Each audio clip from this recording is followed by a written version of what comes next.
माँ, आप आइए, छुपिए। अरे फिर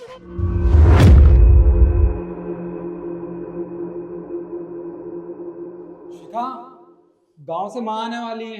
एक काम करो, जल्दी से नाश्ता रेडी कर दो। क्या क्या कहा तुमने? माँ आने वाली है? तुम्हारा दिमाग खराब है निखिल। तुम अच्छे से जानते हो मुझसे माँ की सेवा नहीं होती है। तुमने क्यों बुला लिया उनको? वो यहाँ नहीं आएगी, सुना तुमने? ये क्या बकवास कर रही हो तुम? ये कैसे वर्ड यूज कर रही हो तुम मेरी माँ के लिए? अरे, अगर वो इतने टाइम बाद घर पे आ रही है तो तुम्हें हंस के उनका वेलकम करना चाहिए। ये कैसे बोल रही हो तुम मेरी माँ के बारे में? देखो निखिल, मैं तुम्हारी माँ की नौकरानी नहीं हूँ। और तुम्हें अच्छे से पता है कि मैं गाँव से इसीलिए आई थी कि मुझे उनकी सेवा ना करनी पड़े।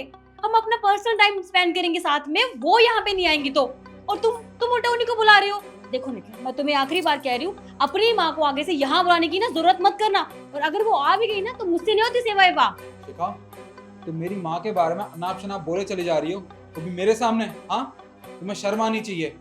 मेरी माँ साल में 1 या 2 बार यहाँ पे आती है, और उसमें भी तुम्हें ये लग रहा है कि मेरी माँ यहाँ ना आए? हाँ, मेरा बहुत कुछ जाएगा और तुम्हारी माँ जो मर्जी करे, लेकिन यहाँ नहीं आ सकती।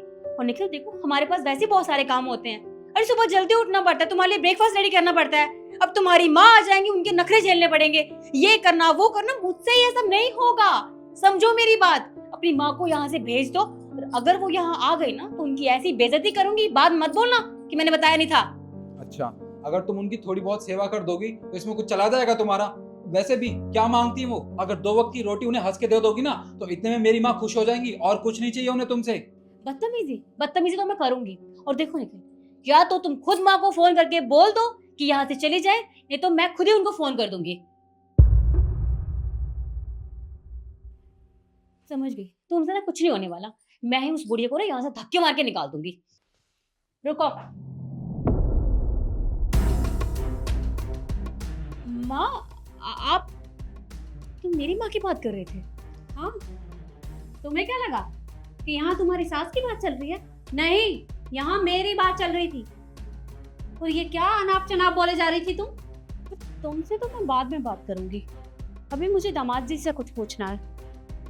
दामाद जी, इतना सब कुछ हो गया और आपने एक बार भी मुझे बताना जरूरी नहीं समझा? मम्मी जी, कैसे बताता आपको? अगर आपको मैं ये सब कुछ बता देता कि आपकी बेटी की वजह से मेरी माँ वहाँ गांव में अकेले रह रही हैं, तो शायद हो सकता है आप मेरी बात पे विश्वास नहीं करती, क्योंकि शिखा आपकी बेटी है। आप पहले इसकी बात पे विश्वास करती ना। मेरे पास और कोई चारा ही नहीं था, इसलिए मैंने आपको आज यहाँ बुलाया, हमारे घर पे, ये सब दिखाने के लिए कि आपकी बेटी की वजह से मेरी माँ की हालत क्या है। कोई बात नहीं, पर आपने जो भी किया बहुत सही किया। कम से कम मेरी बेटी की सच्चाई तो मेरी आंखों के सामने आ गई। वरना मैं तो हमेशा अंधेरे में ही रहती कि मेरी बेटी तो यहाँ बहुत खुश है, बहुत अच्छे से रह रही है।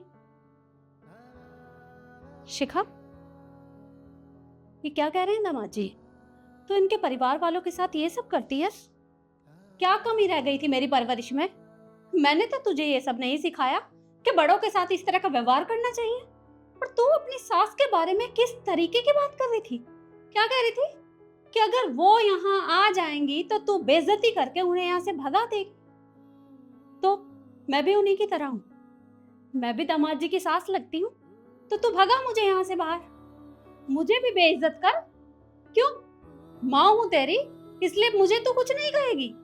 पर वो भी दामाद जी की माँ है और ये घर उनका है। तो तू उनके साथ ये सब कैसे कर सकती है? माँ, अब इनकी बातों पर क्यों भरोसा कर रहे हो? और ठीक है, थोड़े बहुत झगड़े हो जाते हैं, इसलिए मुझे उन पे गुस्सा आ जाता है। इसीलिए बोल रही थी मैं इनको कि अभी मत बुलाओ, बाद में बुला लेना। बस कर, मुझे सफाई देने की कोई जरूरत नहीं है, क्योंकि सब कुछ मैंने अपने कानों से सुना है और अपनी आंखों से देखा है। और अपनी आंखों से देखा हुआ मैं अनदेखा नहीं कर सकती। यकीन तो मुझे इस बात का नहीं हो रहा है कि तू वही शिखा है, मेरी नन्ही सी गुड़िया, जिसे मैंने ऐसे संस्कार नहीं दिए थे।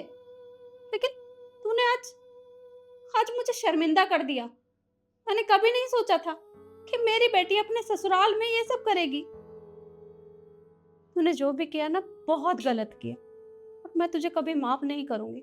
मैं यहाँ कभी नहीं आऊंगी। माँ, माँ कैसी बात कर रही हो? मुझसे हो गई ना गलती, मैं इनसे माफी मांगती हूँ। आज के बाद मैं नहीं करूंगी। लेकिन आप तो गुस्सा मत करो।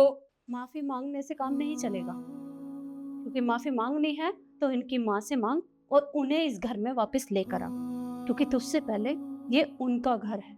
और अगर तू उनके साथ यहाँ प्यार से रहेगी तो ठीक है, वरना मुझसे जिंदगी में कभी बात मत करना। और दामाद जी, देखिए मुझे माफ कर दीजिएगा, पर मैं इससे ज्यादा यहाँ नहीं रुक सकती और आज के बाद मैं यहाँ कभी नहीं आऊंगी। I am sorry. माँ, माँ ऐसा मत बोलो। माँ मेरी बात तो सुनो। माँ देखियो, देखियो, देखो मैं जानती हूँ मुझसे गलती हुई है, मैंने बहुत गलतियां की है, मैं तुम्हारे घर वालों के बारे में ये सब बोल के, पर मैं तुमसे हाथ जोड़कर माफी मांगती हूँ। मैं तुम्हारी माँ से माफी मांग लूंगी, लेकिन प्लीज मेरी माँ मुझसे नाराज होगी, उन्हें वापस ले आओ निखिल प्लीज। क्या हुआ शिखा? जब खुद की माँ के ऊपर बात आई तब तुम्हें बुरा लग रहा है ना?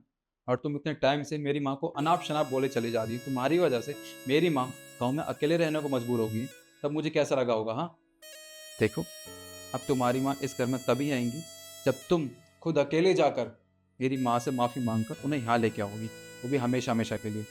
वरना भूल जाना कि इस घर में कोई मेरी मर्जी के बगैर आ भी जाएगा। निखिल